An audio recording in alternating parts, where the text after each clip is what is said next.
आप देख रहे हैं अनादि टीवी। मैं हूं आपके साथ पारुल। हमारे विशेष बुलेटिन खास खबर खास नजर में हम देश दुनिया से जुड़ी उन तमाम बड़ी खबरों पर खास नजर डालेंगे जो सुर्खियों में हैं। जनता से जुड़े मुद्दे हों या राजनीतिक गलियारों से जुड़ी हलचल या फिर हो राष्ट्र से जुड़ी बात, तमाम खबरें जिनकी गहराई को जानना आपके लिए है जरूरी, करेंगे हम पड़ताल हर अहम खबर की। और इसी कड़ी में सबसे पहले 4 बड़ी खबरों पर हमारा सबसे ज्यादा फोकस रहने वाला है। आपके टेलीविजन स्क्रीन पर दिखाई दे रही है 4 खबरें जिनको लेकर आज हम बात करने वाले हैं बेहद खास। पहली खबर में हम बताएंगे कि कैसे भारत जमीन से लेकर आसमान तक अपनी ताकत बढ़ा रहा है, जिससे चीन और पाकिस्तान भी हैरान हैं। एक तरफ भारत अमेरिका दोनों देशों के बीच कई सैन्य समझौतों पर सहमति बनेगी, तो दूसरी तरफ सीमा सुरक्षा को और बढ़ाने के लिए भारत अर्जुन टैंक भी खरीदने जा रहा है।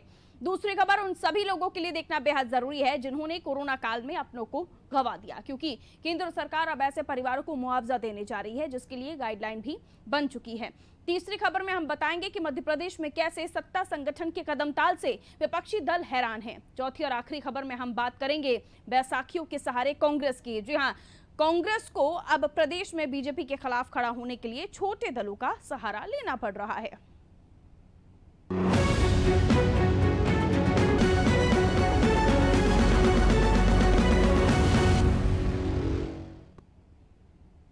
तो दुनिया के कई देशों की निगाहें प्रधानमंत्री नरेंद्र मोदी और अमेरिकी राष्ट्रपति जो बाइडेन की ऐतिहासिक मुलाकात पर होगी। राष्ट्रपति बाइडेन के पद संभालने के बाद से ये भारत और अमेरिका के बीच पहली द्विपक्षीय बैठक है, जिसमें आतंकवाद और विस्तारवाद को लेकर दोनों देश रणनीति बनाएंगे। वहीं भारत की सैन्य क्षमता बढ़ाने के लिए दोनों देश के बीच कई सैन्य समझौतों पर भी सहमति बनेगी। इसके साथ ही भारत सरकार सीमा सुरक्षा को और बढ़ाने के लिए अर्जुन टैंक भी खरीदने जा रही है। जाहिर है ऐसे में चीन पाकिस्तान दोनों देश भारत की बढ़ती ताकत से बेचैन हैं।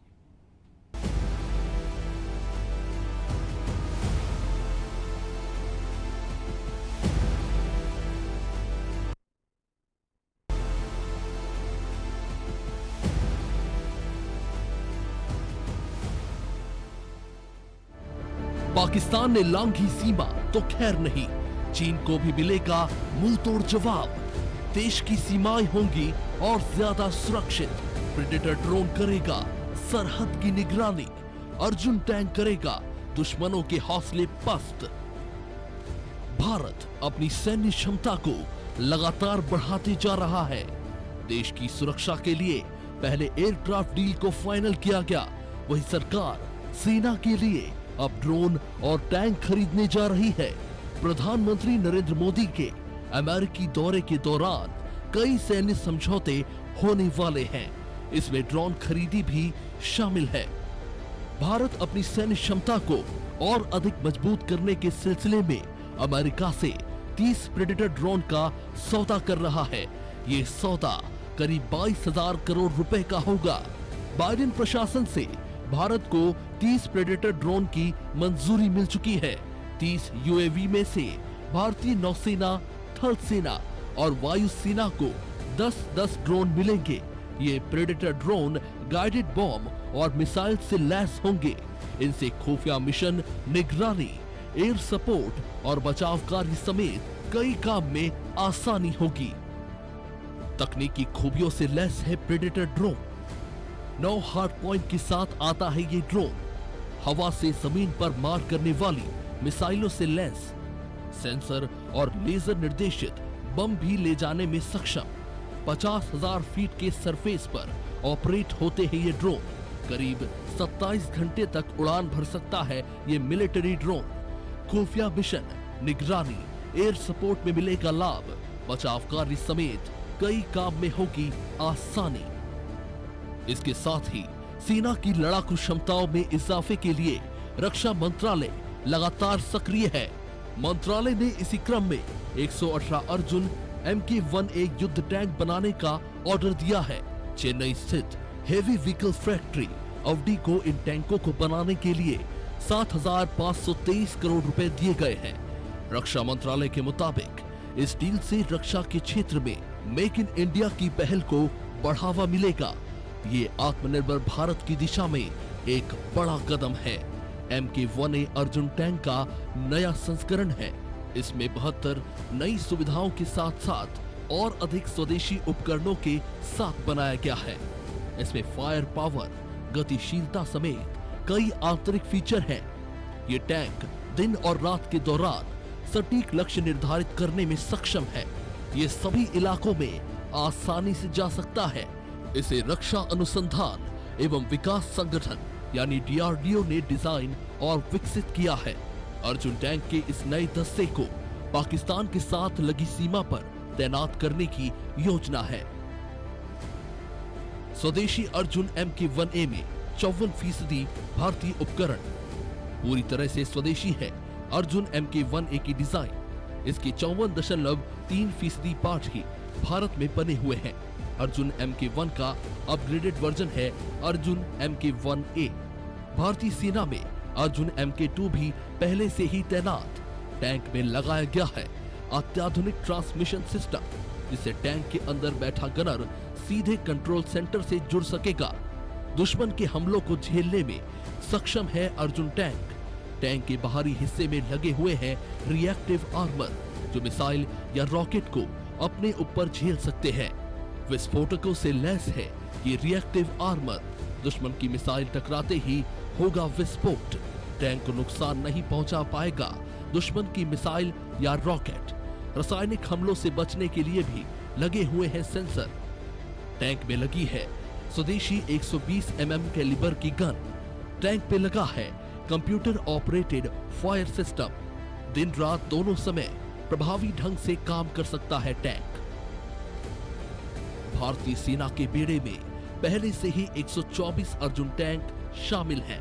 अब और 118 टैंक शामिल होने जा रहे हैं। सेना में पहले से शामिल टैंक को पश्चिमी रेगिस्तान में तैनात किया गया है। इन 118 टैंकों से 2 रेजिमेंट बनेंगे। DRDO काफी समय से इसको अपडेट करने में जुटा हुआ है। साल 2004 में देश में ही निर्मित अर्जुन टैंक को सेना में शामिल किया गया था। इस टैंक को काम में लाने के बाद सेना ने इसके उन्नत वर्जन के लिए कुल 72 तरह के सुधारों की मांग की थी। DRDO ने सेना के सुझावों को शामिल करते हुए हंटर किलर टैंक तैयार किया था, जिसे अब जल्द ही सेना में शामिल किया जाएगा। सेना को ड्रोन और अर्जुन टैंक मिलने के बाद भारतीय सीमा अपने दोनों पड़ोसी देशों से और सुरक्षित हो जाएगी।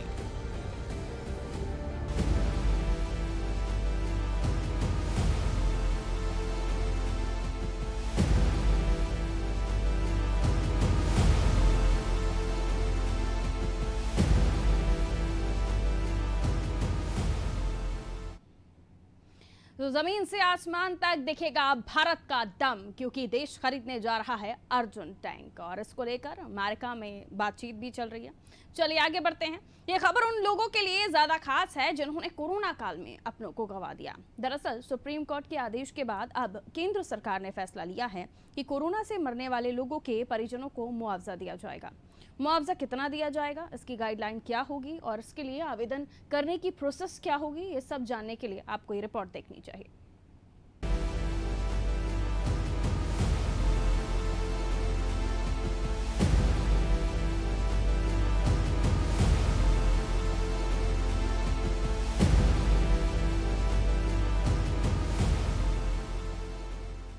कोरोना से मौत पर मिलेगा मुआवजा। 50,000 का मुआवजा देगी केंद्र सरकार। क्या है मुआवजे के भुगतान की गाइडलाइन? केंद्र ने सुप्रीम कोर्ट से क्या कहा? कोरोना की वजह से जिन लोगों की मौत हुई है उनके परिवार को केंद्र सरकार अब आर्थिक मदद देगी।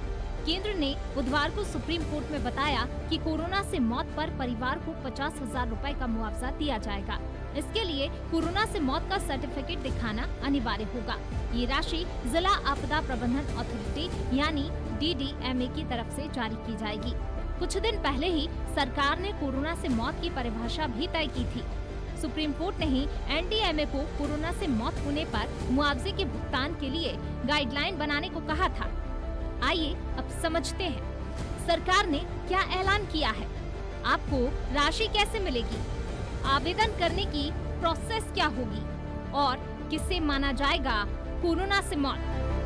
सबसे पहले हम आपको बताएंगे कि आखिर केंद्र सरकार ने सुप्रीम कोर्ट में क्या कहा। सुप्रीम कोर्ट ने एनडीएमए को जून में आदेश दिया था कि वो कोरोना की वजह से मरने वालों के परिजनों को मुआवजे के भुगतान के लिए गाइडलाइन बनाए। इसके लिए एनडीएमए को 6 हफ्ते का वक्त दिया गया था। मुआवजे की रकम भी एनडीएमए को ही तय करनी थी। इसी के बाद एनडीएमए ने ये गाइडलाइन बनाई। बुधवार को केंद्र सरकार ने कोर्ट को बताया कि कोरोना से मौत पर परिवार को 50,000 रुपए का मुआवजा दिया जाएगा, जिसके बाद अब परिवार को 50,000 का मुआवजा मिलेगा। कोरोना से मौत का सर्टिफिकेट अनिवार्य होगा। 30 दिन में सीधे बैंक अकाउंट में राशि पहुंचेगी। शिकायतों का हल भी 30 दिन में होगा। सरकार ने जिला स्तर पर कमेटी बनाई है। जिला आपदा प्रबंधन अथॉरिटी फंड जारी करेगी। अब आपके मन में सवाल उठ रहा होगा कि क्या कोरोना से मारे गए सभी लोगों को मुआवजा मिलेगा?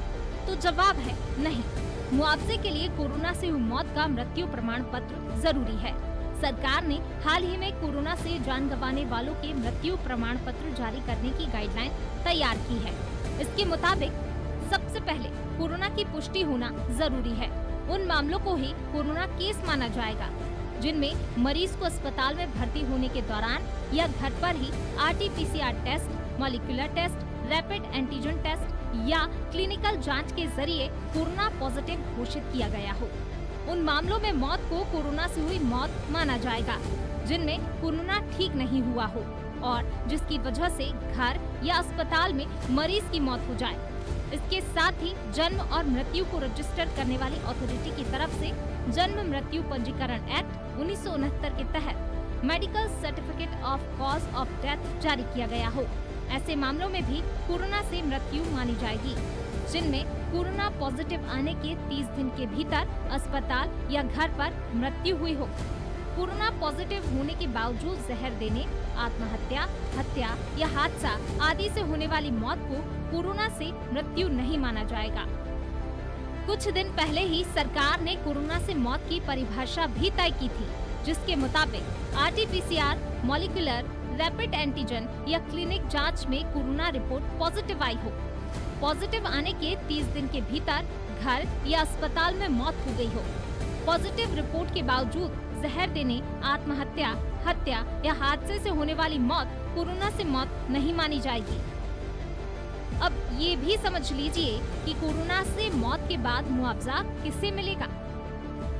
मुआवजा कोरोना की वजह से मरने वालों के निकटतम परिजन को मिलेगा। मुआवजे की राशि आधार से जुड़े खाते में सीधे ट्रांसफर की जाएगी। अब आपके लिए ये भी जानना जरूरी होगा कि आवेदन करने की प्रोसेस क्या होगी। अलग अलग जगहों पर डॉक्यूमेंट और आवेदन की प्रोसेस अलग हो सकती है। विस्तृत जानकारी के लिए अपने जिला चिकित्सा अधिकारी या कलेक्ट्रेट से संपर्क कर सकते हैं। लेकिन एक जानकारी के मुताबिक जिला प्रशासन या DDMA की तरफ से जारी एक फॉर्म भरकर आवेदन करना होगा। आवेदन के साथ लगने वाले सभी जरूरी डॉक्यूमेंट्स की भी जानकारी देनी होगी। डॉक्यूमेंट्स में सबसे जरूरी कोरोना से हुई मौत का डेथ सर्टिफिकेट होगा। साथ ही मृतक और जिसे मुआवजा मिलना है उसका आधार कार्ड भी देना होगा। ये आवेदन आप कलेक्ट्रेट कार्यालय या DDMA ऑफिस में जमा कर सकते हैं। सरकार ने इसके लिए जिला स्तर पर कमेटी का गठन किया है। ये कमेटी ही आवेदन की जांच करेगी और इस पूरी प्रक्रिया में आ रही शिकायतों का निपटारा भी करेगी। अब आपके मन में सबसे बड़ा सवाल ये उठ रहा होगा कि कुछ राज्य भी मुआवजा दे रहे हैं, तो क्या ये अलग से मिलेगा? फिलहाल आंध्र प्रदेश, बिहार, हरियाणा, मध्य प्रदेश, कर्नाटक, असम, तमिलनाडु समेत कई राज्य कोरोना से मौत पर मुआवजा दे रहे हैं। ऐसे में क्या आपको दोनों योजनाओं का लाभ मिलेगा? इस बारे में कुछ भी स्पष्ट नहीं है, लेकिन केंद्र सरकार के एफिडेविट के मुताबिक ये राशि राज्य सरकार के ही स्टेट डिजास्टर रिस्पांस फंड से दी जाएगी।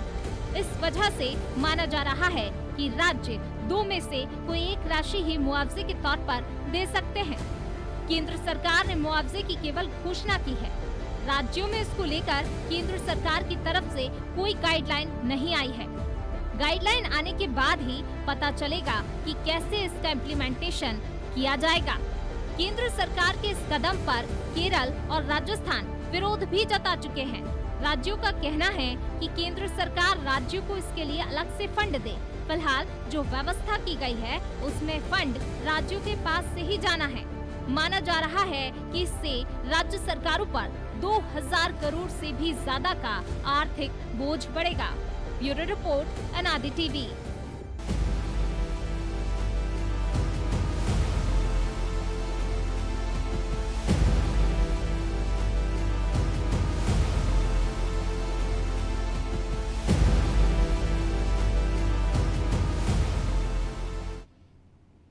जिन्हें इस कोरोना काल में हमने खोया, कभी उनकी कोई कीमत नहीं हो सकती। वो लोग हमेशा अनमोल थे, अनमोल हैं और अनमोल रहेंगे। लेकिन एक कोशिश कि लोगों की परेशानियों को दूर किया जा सके, एक मुआवजा देने की कोशिश, लेकिन उस पर भी देखिए अलग अलग राज्यों में किस तरह से सियासत हो रही है। खैर, अब मुआवजे के तौर पर छोटी सी एक कोशिश सरकार ने की है। अब अलग अलग तरह से इस पर सियासत तो हो ही रही है। आगे बढ़ते हैं, अब नजर डालते हैं प्रदेश की सियासी तस्वीर पर। प्रदेश में आगामी दिनों में 4 सीटों पर उपचुनाव और निकाय चुनाव होने हैं। अभी इन चुनाव की तारीख तो तय नहीं हुई, लेकिन बीजेपी ने अपनी तैयारियों को धार देना काफी समय पहले से शुरू कर दिया और ये सिलसिला लगातार जारी भी है। इस दौरान सत्ता संगठन का ऐसा कदमताल देखने को मिला है कि विरोधी पार्टी कांग्रेस भी इसकी काट नहीं निकाल पा रही। एक तरफ सीएम शिवराज और उनके मंत्री मोर्चा संभाले हुए हैं, तो दूसरी तरफ संगठन स्तर पर बैठकों का दौर जारी है। देखिए इस पर हमारी रिपोर्ट।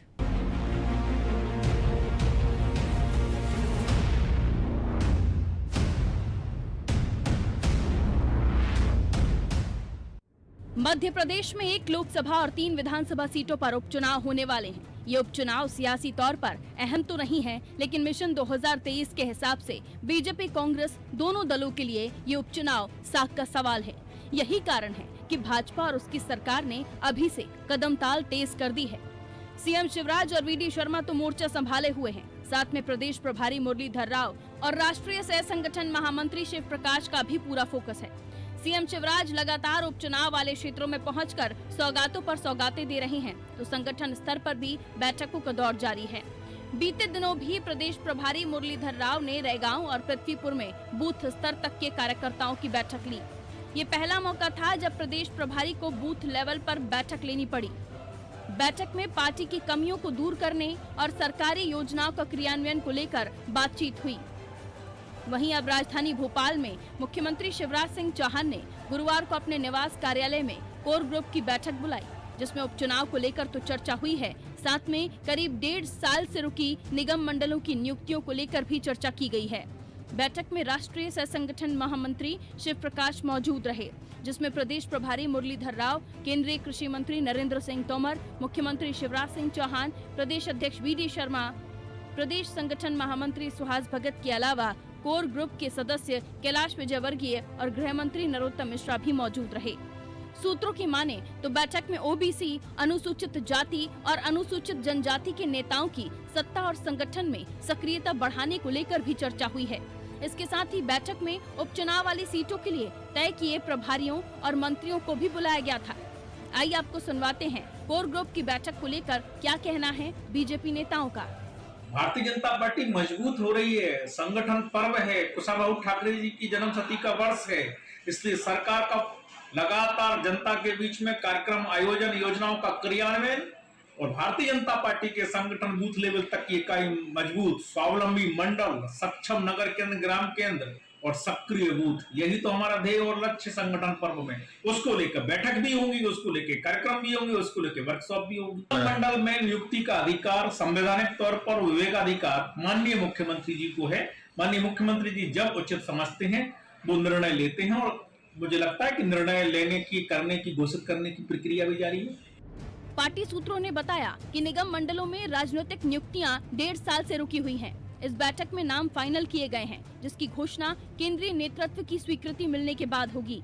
माना जा रहा है कि इमरती देवी, इंदल सिंह कंसाना, मुन्ना लाल गोयल और गिरिराज दंडौतिया का पुनर्वास हो जाएगा। वहीं बीजेपी में लगातार हो रही बैठकों पर कांग्रेस ने तंज कसा है और कहा है कि बीजेपी अंदरूनी कलह की वजह से निगम मंडलों की नियुक्ति नहीं कर पा रही है। लगातार चुनाव को देखते हुए बैठकों का दौर वहां पर चालू है और लगातार हम देख रहे हैं कि निगम मंडलों में नियुक्ति की अफवाहें भी अब उड़ने लगी हैं। तो भारतीय जनता पार्टी को भी ये ध्यान रखना चाहिए कि जनता की जो मूल समस्याएं हैं उन पर से ध्यान उन पर ध्यान देने की सबसे ज़्यादा आवश्यकता है आज इस मध्य प्रदेश के अंदर। ज़मीनी हकीकत से भागते हुए बंद कमरा बैठकों में ज़्यादा विश्वास है उनका, और यही बात इसी कारण मध्य प्रदेश में आगामी जो चुनाव होने वाले हैं भारतीय जनता पार्टी का खाता भी नहीं खुल पाएगा, और सुपड़ा साफ भारतीय जनता पार्टी का मध्य प्रदेश में होने जा रहा है। ओबीसी और आदिवासी वर्ग पर पार्टी का फोकस ज्यादा है। यही वजह है कि आदिवासियों को साधने के लिए केंद्रीय मंत्री अमित शाह जबलपुर आए थे, क्योंकि 2018 में आदिवासी बाहुल्य सीटों का बीजेपी को नुकसान हुआ था। बहरहाल ये तो आगे देखने को मिलेगा कि इन बैठकों का क्या निष्कर्ष निकल कर आता है, लेकिन मुख्यमंत्री शिवराज सिंह चौहान का दिल्ली से बुलावा कहीं न कहीं बड़े बदलाव की ओर इशारा कर रहा है। ब्यूरो रिपोर्ट, अनादि टीवी।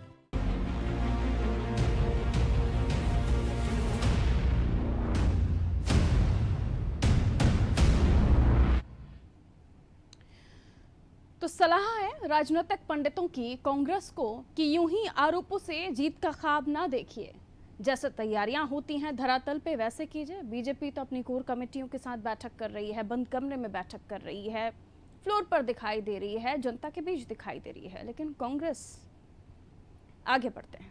बैसाखियों के सहारे कांग्रेस। जी हाँ, लोकसभा चुनाव और मध्य प्रदेश के विधानसभा चुनाव में भले ही अभी देर हो, लेकिन फिर से एक मोर्चा बनाने की सुगबुगाहट तेज हो गई है। दिल्ली में भले ही तीसरा मोर्चा नहीं बन पा रहा हो या यूपी का कुनबा नहीं बढ़ पा रहा हो, लेकिन मध्य प्रदेश में इस दिशा में कांग्रेस ने पहला कदम तो बढ़ा दिया है। केंद्र सरकार की कथित जन विरोधी नीतियों के खिलाफ विपक्षी दल एकजुट हो गए हैं। सभी विपक्षी दल कांग्रेस दफ्तर में प्रेस कॉन्फ्रेंस कर रहे हैं। इनमें वो पार्टियां भी शामिल हैं जिनका प्रदेश में कोई अस्तित्व ही नहीं है या नहीं बचा। देखिए इस पर हमारी रिपोर्ट।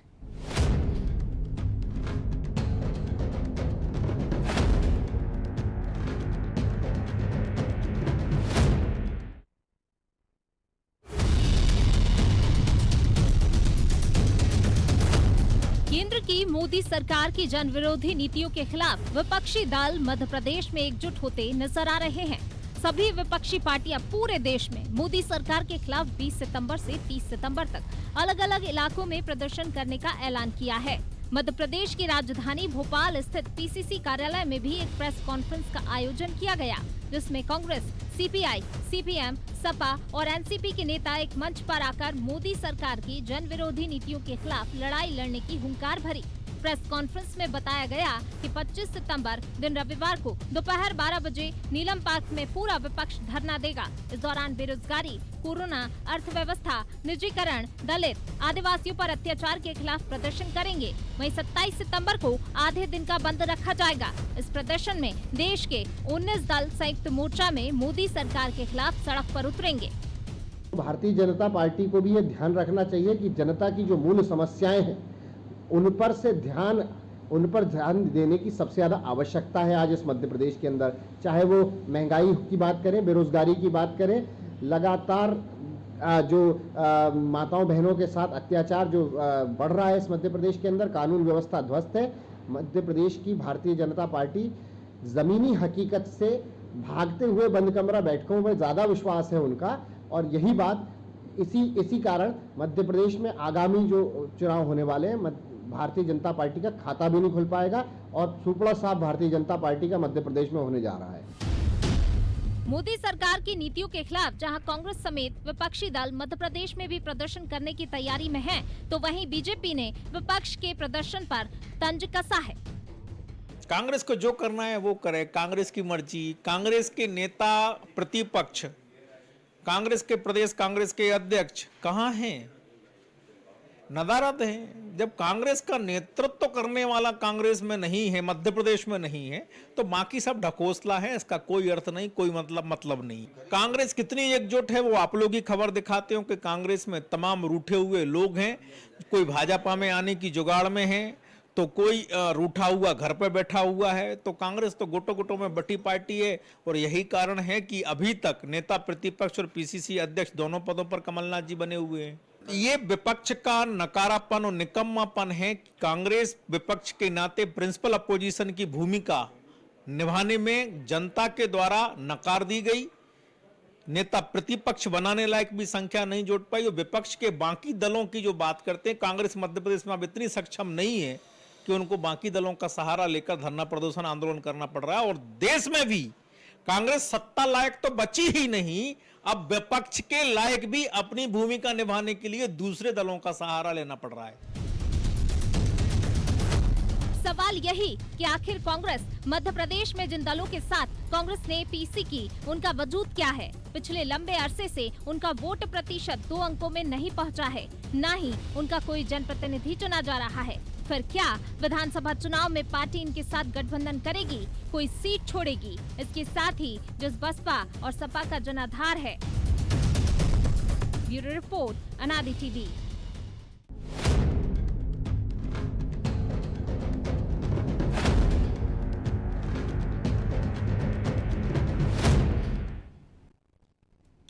आपको याद है जब यूपी में सपा और कांग्रेस का गठबंधन हुआ था, तो ना सपा चली थी, ना ही हाथ चला था, यानी ना साइकिल चल पाई थी, ना ही हाथ चल पाया था। और अब यहाँ तो साइकिल भी नहीं, न जाने और इतने छोटे छोटे दल हैं जिनका खुद का वोट परसेंटेज नहीं है। और ऐसे में सवाल तो उठेगा कि क्या कांग्रेस कहीं कोई फिर से गलती तो नहीं कर रही। फिलहाल खास खबर खास नजर में इतना ही। दीजिए इजाजत।